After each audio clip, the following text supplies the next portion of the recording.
how do you respond to that politically, and how do you see your legacy because of the failure of you to act in a Well, I honestly believe that history will be kinder to me than the contemporary media or इसका सारांश मैं आपको बताता हूँ। बातें कम, काम ज़्यादा। बिना शोर किए डॉक्टर सिंह ने अपने काम से देश को नई दिशा दी।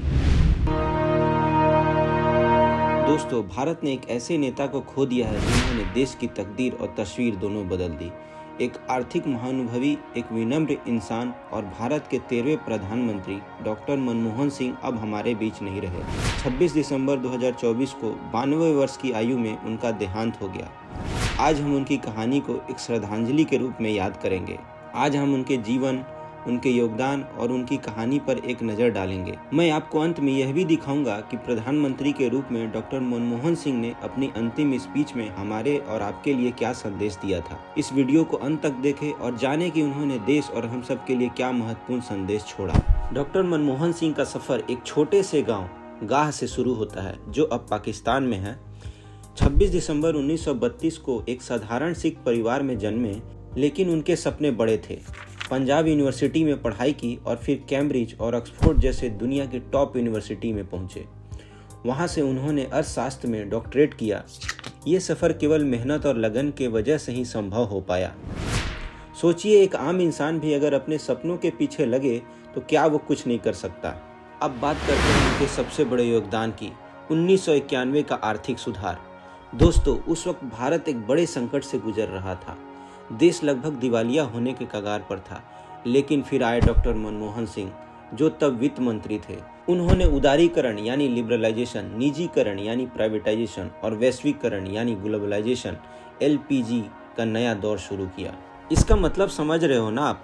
पहले सब कुछ सरकार नियंत्रित करती थी, इंपोर्ट, एक्सपोर्ट, बिजनेस, सब कुछ। लेकिन डॉक्टर सिंह ने कहा, हमें अपने हाथ खोलने होंगे और नए विचारों को अपनाना होगा। इस एक फैसले ने भारत को दुनिया की सबसे तेजी से बढ़ती अर्थव्यवस्थाओं में शामिल कर दिया। आज जो हमारा स्टार्टअप इकोसिस्टम इतना मजबूत है, या जो ग्लोबल मार्केट्स में हमारी पहचान है, उसकी शुरुआत वहीं से हुई थी। दोस्तों, फिर 2004 में कांग्रेस की जीत के बाद डॉक्टर सिंह भारत के प्रधानमंत्री बने।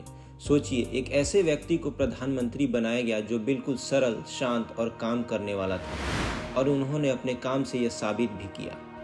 2005 में उन्होंने सूचना का अधिकार यानी RTI कानून पास कराया, जिसे आम लोग सरकार की जवाबदेही पर सवाल उठा सकते हैं, और मनरेगा ग्रामीण भारत में एक रोजगार का क्रांति लेकर आया। इसके अलावा उन्होंने भारत अमेरिका परमाणु समझौता किया, जो भारत के ऊर्जा के क्षेत्र के लिए एक गेम चेंजर साबित हुआ। आपको पता है, उन्होंने कभी अपने ऊपर राजनीति का असर होने नहीं दिया। जब लोग उनकी आलोचना करते थे, उन्होंने बस एक ही लाइन कही थी, इतिहास मेरे प्रति दयालु होगा, क्योंकि मैंने अपने देश के प्रति अपना कर्तव्य निभाया है। प्रत्येक इंसान को अपने कर्तव्य के प्रति यही भावना होनी चाहिए, तभी हमारा देश महान बन सकता है। अब सोचिए, एक व्यक्ति जो दुनिया के सबसे शिक्षित नेताओं में से एक था, जो शांत और विनम्र था, अपनी सादगी से इतना कुछ कर दिखाया। डॉक्टर मनमोहन सिंह केवल एक प्रधानमंत्री नहीं थे, वह एक प्रेरणा है। उनका जीवन हमें सिखाता है कि अगर सपने देखो और उस पर मेहनत करो तो दुनिया की कोई ताकत तुम्हें रोक नहीं सकती है। उन्होंने कहा था, मुझे मेरे काम से जाना जाएगा, ना कि मेरे बातों से, और वैसे ही हमेशा याद रहेंगे। जाते जाते सुनते जाइए मनमोहन सिंह का आखिरी संदेश, जो बतौर प्रधानमंत्री रहते हुए उन्होंने हमारे और आपके लिए छोड़ गए थे। आपको यह वीडियो पसंद आया हो तो लाइक करें, शेयर करें और हमारे चैनल को सब्सक्राइब करना ना भूलें। बेल आइकन दबाएं ताकि हमारे हर नए वीडियो की जानकारी सबसे पहले मिले। अपने विचार हमें कमेंट में जरूर बताएं। जय Hind. My fellow citizens, I address you today for the last time as Prime Minister of India. 10 years ago, when I was entrusted with this responsibility, I entered upon it with diligence as my tool, truth as my beacon, and a prayer that I might always do the right thing.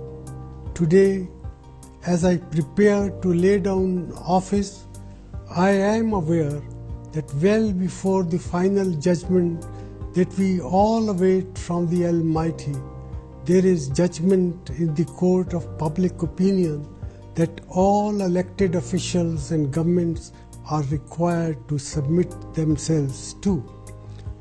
Fellow citizens, each one of us should respect the judgment that you have delivered. The just concluded elections have deepened the foundations of our democratic polity. As I have said on many occasions, my life and tenure in public office are an open book. I have always tried to do my best in serving this great nation of ours. In the last 10 years, we as a country have seen many successes and achievements that we should be proud of. Today, India is a far stronger country in every respect than it was a decade ago. I give credit for these successes to all of you. However, there is still vast latent development potential in our country, and we must collectively work hard to realize it.